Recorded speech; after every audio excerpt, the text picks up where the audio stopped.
Эң жакшысы ошол. Эң жакшысы 6 орозонун казасын кырмап алып, канча күн 5-6 күн калса, андан кийин 6 күндүк шаввал кырмаган жакшыраак болот.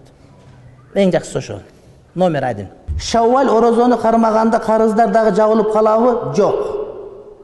Шаввалга ниет кылган нафил намаз ниет болот, нафил орозо, а казага важипка ниет кылыш керек. Важипка ниет кылсаң анда бир жөн. Орозодон кийинки 6 күндүк шаввалды туткандын эч кандай кыйынчылыгы жок. Эгерде кааласаң айттан кийин, ороз айттан кийин дары тута берсең болду 6 күндү каалашыңча. Эгерде кааласаң 6 күндү бөлүп тутсаң дагы болот. Бирден, экиден кылып тутсаң болот. Кааласаң шаввалдын башында, кааласаң шаввалдын этегинде кармасаң дагы болот. Айтор шаввал айында келсе эле эмне урматтуу бир тууганым эсеп болуп кете бер. Бирок эң жакшысы айттан кийинки дары 6 күндү кармаган жакшы.